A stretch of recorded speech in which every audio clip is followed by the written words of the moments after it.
When I was in Rome, I had the opportunity to speak with Daniel Arasa. Daniel is the dean of the School of Church Communications at Santa Croce. Daniel and I were speaking up on the roof, and there was a bit of a storm stirring, so you may hear some wind in the background. But it was a great conversation nonetheless, so let's get into it.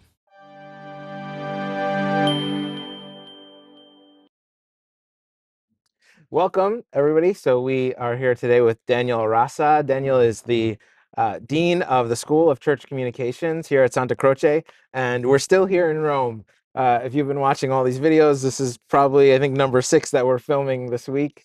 And I'm very glad that you have joined us, Daniel. There's a lot of exciting things going on here at Santa Croce, and I'd love to talk about them. So let's get into it. Thank you so much for the invitation. Yeah, for sure.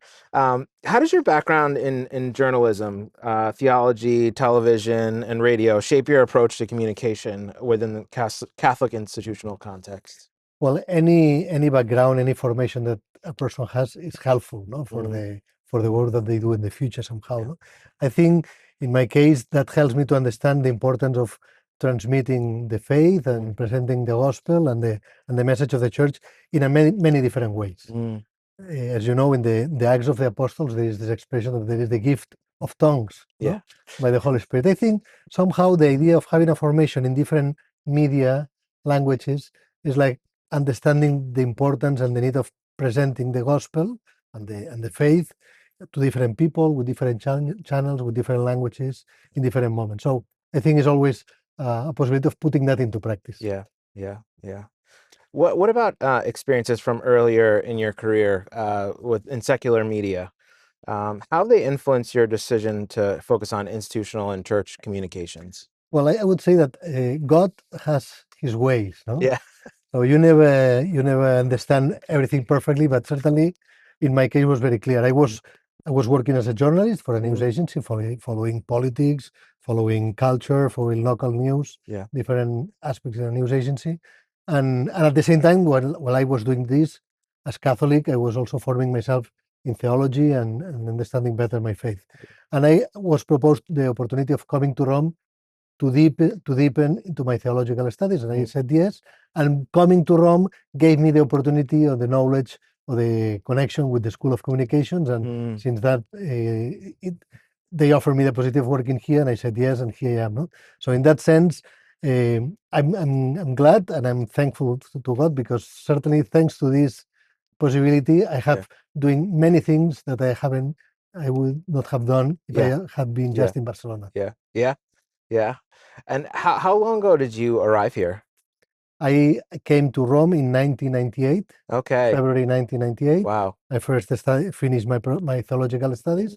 Then I went to the US for a couple of years to do a master's in television and radio. And then I came back and I started teaching and working at the school in different positions. And currently I'm the dean of the school. Beautiful. Yeah, and it's great to have you as the dean, because I think you bring such a wealth of knowledge.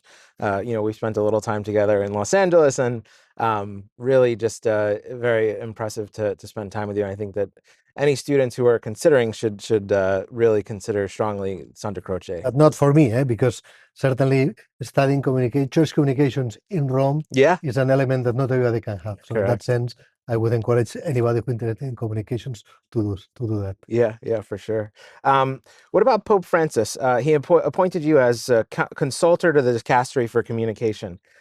In your view, what was the most important priority for the Church's global communication strategy today? Well, I think the same Pope Francis, from the beginning of his pontificate, said something very clear. That he spoke about the joy of the gospel. Yes. And he wrote this apostolic exhortation called the joy of the gospel. Yes. And I think this is an element that we have, all the communicators have to have in mind, showing how being Catholic, how being Christian gives joy, gives sense. Yeah. But if we deepen into that, we cannot just remain on the general message. No? Joy is something that is very much related to peace. Yeah. Peace is very much related to justice, and justice is very much related to forgiveness. So we can put together different popes, really, no? From John Paul II to Francis, and today to Pope Leo XIV. This idea of we want to be joy, we want to diffuse or promote joy in the world, but to do that we have to be peaceful people and help to to have peace in the world. Peace is impossible without justice, and justice requires forgiveness, so love for the other. Yeah, absolutely, absolutely. Today, and online, many institutions struggle with polarization and misinformation. What practical strategies would you recommend for Catholic communicators and dioceses to communicate the truth effectively, well, with charity? Yeah. Well, first of all, you need a professional background and professional skills, because Yeah. that's the basis and the basic elements to really communicate. But certainly that's not enough. There are many people who big or great skills that do lots of harm Yes. in communication. Yeah.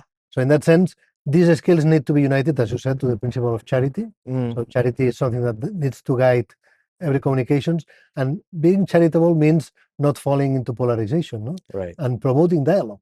Pope Leo XIV is saying that constantly. You probably remember there is an initiative called Catholic Voices that was born in England with the visit of Benedict XVI there, Okay. and has continued in different countries. And they have this method, this proposal of defending your faith without raising your voice. No? Yes. And I think that that element helps a lot to understand what a good Catholic, or what a Catholic should do to really promote the faith in an effective way, and at the same time in a charitable way. Yeah, because nobody has ever been convinced of the gospel by being proven wrong, right? It's always that love and charity with which we approach others that brings them closer to Christ and to the fullness of the gospel. What about church leadership? How should they prepare future priests and lay leaders for digital ministry? I mean, we see all these things are online now, and people's attention spans are shrinking, and we're seeing just this sort of very fast news cycles and social media cycles where things are posted online and they may receive 1 million likes, and then it completely falls off the cliff and it never is seen again. So how do you think church leaders can prepare their priests and lay ministers? Well, I think everything is linked to formation, humanistic and integral formation. No? St. John Paul II had also an apostolic exhortation called Pastores Dabo Vobis, which was an exhortation dedicated to the formation of priests. But there he established or determined like 4 dimensions of the formation that can be really very applicable to any formation in communications for the church. He spoke about human formation, intellectual formation, spiritual formation, and pastoral formation. No? So, and I think these 4 dimensions can always be approached, because in the end they respond to this humanistic approach that really helps to overcome technology, and not just being driven by technology, but really helping others with a more putting the person at the center of any communication. A much more long-term outlook, not just how do you feel about this right now, but what does this mean for the rest of our lives? That's great. What about are there any specific skills or mindsets that you focus on here at Santa Croce in the School of Church Communications? Well, many people ask me, why is necessary a school of church communication? No? We have so many schools of journalism and marketing and advertising, etc. Certainly, one of the elements that we are more proud of is the humanistic approach. This idea of proposing a formation that is very integral, that puts the person at the center, but at the same time, we try not just to form the hands, so the technical skills, which are necessary certainly for communications, but we try also to form the heart. The idea of really understanding your institution, in our case the church, and loving your institution. And that's the best way of really serving that institution in an effective and positive way. So our strengths are certainly the ones that come from the professional world, the skills, human skills, technical skills, but certainly the message and the way in which we present that message. Welcome to the rooftop of the Pontifical University of the Holy Cross in Rome. I invite you to join me this October 12th through the 16th on pilgrimage. We'll visit St. Peter's Basilica, walk in the footsteps of St. Francis in Assisi, and learn from world-class professors here at the university. Go to puhcf.org/Rome to sign up. Spots are filling up very fast. So please go there today. Ciao. Yeah, I'm reminded of a story that I heard on just a reflection or a podcast or something, and this person was talking about Mother Teresa, and she was begging for alms for the poor. I think in New York City in the subway, and somebody walked by her and actually spit on her, and she so gently just wiped the spit from her face and said, "That was for me. Now what do you have to give to the poor?" And through that, that man that spit on her was converted and brought to the faith and just had a totally different outlook. So, when we often maybe feel slighted by the things that we may read or have been said to us, online especially, responding with that love is such the different makes the difference completely. Yeah, yeah. What about global events? Sorry. What about what do you consider the greatest strengths of the communication program at Santa Croce compared to secular communication schools? I mean, on the one side is this humanistic approach that I Yeah. mentioned. No? We try not just to offer technical formation, we are forming directors of communications. No? Mm, So not just technical people who would put into practice what the message and the strategy is. No? So in that sense, our approach is more holistic. yeah. No? It's more deep. It's more in the long term. Mm, Certainly, there are schools that offer a wonderful formation in technical elements, yeah. and we cannot compete many times with some of them. Right, No? right, right. But on the long term, the formation with this humanistic approach is always more effective. Mm, yeah, yeah. What about global events, recent global events? What lessons have you drawn about effective crisis communication or narrative building for the church? I mean, we can look back as far as not very long ago, but like the abuse crisis and other things that have impacted the church. The president responding to Pope Leo in just an atrocious way. What have you sort of seen about narrative building or communication? Well, I think problems and crises happen and will happen always. No, Yeah, yeah, we are human in a human institution, also in a part of human institution, well, human dimension of the church. So problems will be always be there. No? So it's not just a matter of responding from a strategically point of view or planning, no? mm, Which is certainly can be helpful and is necessary in many cases. But I think the important thing is to be coherent, no? yes, And giving testimony, no? mm, In testimony who you are, no? hmm, You gave the example of the discussion and the confrontation between the President Trump and Pope Leo XIV. No? Well, the President has spoken in a way, and the Pope has responded certainly in a very different tone. yes, No? And I think that's the real example of how we can overcome problems. Saying the things with the respect in the yes, first place, with the right message, and giving testimony and asking forgiveness if we have committed a mistake. yes, So the important yeah, thing is to recognize that we are not perfect, yeah, but together we can reach through dialogue, we can reach the solution to the problem. yes, absolutely, absolutely. That's great. What about emerging research areas or new courses that you're eager to develop in the coming years? Speaking about research, one of our goals is making that the research doesn't remain at the academic or ecclesiastical level. Yeah. We want to have an impact, but a positive impact in society, going beyond, let's say, the walls of the building or Yes. the university. So in that sense, we are now focusing in two main areas, which are youth and values. We have a research called Footprints Yeah. that is the deepening the values of youth, relation of youth with work, and that will be very helpful. Yeah. We hope. We have already finished several steps of that research, doing that with 8 universities around the world, and we have another very interesting research focused on Christian identity of the university. As you know, universities were born in a Christian environment, Yes. but they have lost in many cases these roots, or it's not easy for them to keep that identity in a secularized environment. No? So sometimes helping the universities to understand what can they do to keep this Christian identity is something that we are also developing a lot. From the point of view of the media program and the studies, we are creating a bachelor in communication and humanities, precisely to provide this humanistic formation to young people that will be the future journalists and communicators in society. Yeah, that's incredible. Yeah, and The Bachelor of Communications.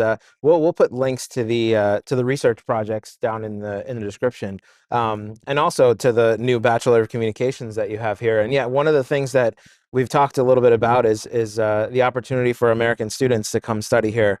And we've heard a lot from some Americans during this trip about the incredible opportunity that it is to study here in Rome. You know, at the base of the Vatican Hill, and all the wonderful things that go on here. So, um, yeah, what would you sort of say to a student who's considering coming here to Rome to be a part of that bachelor's program? Well, that is certainly worthwhile, no? Yeah. First, because always studying abroad is always an enriching experience, no? Yes. Yeah. Culturally speaking. In Italy, you have a very deep culture, but at the same time, in this case, being in Rome, in the heart of Christianity, Mm. so close to the Pope, and with people from all over the world that Yes. have the same faith, Yeah. but have different sensibilities, different languages, different cultures, Yeah. is really a growing experience in all senses. Yeah. Yeah. That's awesome. What about advice that you would give to young Catholic journalists, content creators, aspiring communication professionals who want to serve the church through media? How can they sort of form themselves and to be able to do that and be successful? Well, certainly, I would my first advice will be studying a lot, Mm-hmm. dedicating lots of efforts to your profession and to Yeah. the field in you are going to work, and also strengthening the Mm. the belonging to the church. Yeah. In that sense, loving your institution, loving the church, loving Christ, loving the Pope, because that will give a motivation Mm. to your work that not everybody has. No? Yeah. So certainly working professionally, but working not for you, not for Yeah. your career, but working for the good of society, Yes. and in the end, working for bringing the will of God to the world. Yeah. Yeah. Yeah. For the good of society, the good of the church. Yeah. Yeah. Um, if you could propose one major initiative to reform or how the Catholic Church communicates in the modern world, what would it be and why? Well, it seems that no, it's not very concrete, but really it's very concrete. It's investing. Mm. No? We have wonderful people in the church that wants to really work in this field, but we need to help them to support them. No? Yeah. So investing, because communication requires resources. Resources Yes. are time Yeah. and money Yeah. sometimes. So it's not just a matter of goodwill, but goodwill has to be concretized. So I would say parents, families, companies, institutions, let's invest in forming people professionally Yes. to do a great work in the field of communications. I think the heavens are Yeah. reminding The heavens are about to open up, I think. about the importance of investing, no? Yeah, no, I think that's you know, I've experienced that a couple times in my career, but most recently in the Archdiocese of Denver, the communication director there, Kevin Greeny, exceptional, really did a great job there, and you know, as a development person, love that, because if they're communicating the message well, then people are willing to support the work of the church there. So yeah, that's a really wonderful insight. Well, this has been great. Before we get struck by lightning, Exactly. thank you so much, Daniel. We Thanks really to you, appreciate it. and Yeah. I hope that the audience enjoys and learns something from these interviews. Yes, for sure. And we'll, you know, if you have any desire to reach out, Daniel, we'll put his contact info is on the website of Santa Croce. Thank you very much. Thanks, Daniel. Appreciate it.